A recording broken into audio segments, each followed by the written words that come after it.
नाबालिग के साथ राजस्थान के रहने वाले 35 वर्षीय व्यक्ति द्वारा पहली पत्नी के होने के बावजूद भी दूसरी शादी रचाने का मामला सामने आया है, जिसमें पहली पत्नी ने महिला एवं बाल संरक्षण अधिकारी मधुजन को लिखित में शिकायत की, जिसमें महिला एवं बाल विकास अधिकारी मधुजन ने नाबालिग लड़की की शादी के बारे में जानकारी ली और लड़का पक्ष और लड़की पक्ष के बारे में पुलिस ने शिकायत देकर पति जाकिर और नाबालिग के माता पिता के खिलाफ विभिन्न धाराओं में केस दर्ज करवाया है।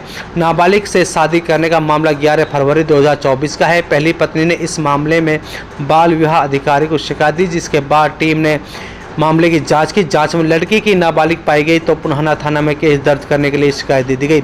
आरोपी की पहली पत्नी मतीना ने पुलिस को दी शिकायत में बताया कि उसकी शादी सन 2016 में जाकिर खान निवासी दोहेड़ा थाना किशनबास जिला खैरथल के साथ मुस्लिम रीति रिवाज के अनुसार संपन्न हुई थी, जिसमें आरोपी को एक ट्रैक्टर और 1 लाख रुपए की नकदी सहित दहेज का तमाम सामान दिया गया था। पहली पत्नी ने बताया कि लड़का पक्ष ने लड़की की उम्र आधार कार्ड और फैमिली आईडी में भी ज़्यादा करा ली थी, लेकिन पहली पत्नी ने बड़ी सूझबूझ के साथ इस शादी में सबूत इकट्ठा शुरू किया और आखिरकार लड़की ने स्कूल के सर्टिफिकेट पर 2008 का जन्म पाया गया। बाल संरक्षण अधिकारी मधुजन ने कहा कि इस तरह की शिकायतों पर तुरंत एक्शन लिया जाएगा। अगर कहीं भी कोई बाल विवाह होता है तो उसकी शिकायत हमारे कार्यालय में आकर कर सकता है। नुहू मेवात में लगातार बाल विवाह को जागरूक करने के लिए एमडीडी ऑफ इंडिया शक्ति वाहिनी लगातार लोगों को बाल विवाह के लिए जागरूक कर रही है। वही उनके प्रयास है कि बाल विवाह भारत मुक्त होना चाहिए। इसमें हम सबको एक जिम्मेदारी है कि हम सभी को बाल विवाह होता है तो उसके उच्च अधिकारी को शिकायत करें। बाल विवाह को लेकर ये शिकायत हमें मिली थी, लगभग 2 महीने पहले मिली थी, जिसमें ये बताया गया था कि लड़की की नाबालिग लड़की की शादी हो गई है और इसकी पहली पत्नी उसने शिकायत हमें दी थी, लिखित शिकायत दी कि भाई मेरे हस्बैंड ने एक नाबालिग लड़की से शादी कर ली है, जो कि शादी हमारे पुनाना ब्लॉक में हुई थी। तो उसके बाद ये शिकायत हमें मिली थी।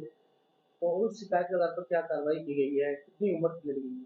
उस शिकायत के आधार पर हमने दोनों पक्षों को बुलवाया था और उनके एफिडेविट लिए, फोटो वगैरह उसने लड़की ने उपलब्ध करवाए थे हमें, और उसके आधार पे हमने जब जांच की तो पाया कि लड़की नाबालिग है। उसकी स्कूल का रिकॉर्ड निकलवाया, उसमें 16 साल के करीब लड़की की उम्र थी। तो उसके बाद हमने दोनों पक्षों के बयानों के आधार पर रिपोर्ट बना के हमने थाने में भिजवाई थी, पुराना थाने में, और वहाँ इस पे मुकदमा दर्ज किया गया। ये शादी 11 फरवरी 2024 को हुई थी, लेकिन शिकायतकर्ता ने हमें शिकायत बाद में दी जब शादी हो गई। वो यूँ कह रही है कि मैंने इसके लिए काफ़ी घूमी, पर मुझे बाद में पता लगा कि शादी हो गई। मैंने पूछा था कि भाई आपने शादी वाले दिन क्यों नहीं कंप्लेंट लगाई? तो उन्होंने कहा कि हम मुझे बाद में पता लगा कि इसकी शादी कर ली है और चुपचाप की थी इन्होंने शादी।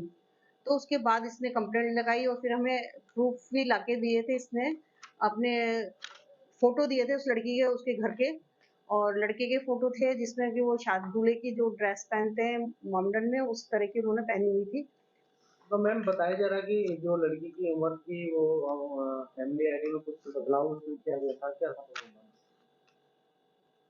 फैमिली आईडी जो हमें पहले मतीना ने उपलब्ध करवाई थी उसमें 15 साल की उम्र थी, लेकिन बाद में जब हमने लड़की के पेरेंट्स को बुलाया था, उन्होंने जब फैमिली आईडी उपलब्ध करवाई तो उसमें लड़की की उम्र 18 साल दिखाई गई थी। लेकिन फैमिली आईडी, आधार कार्ड वगैरह इसमें उम्र के वेरिफिकेशन में मान्य नहीं होते, इसलिए हमने उनको माना नहीं, और हमने स्कूल का प्रूफ निकलवाया था जिसमें उसकी उम्र 16 साल निकली।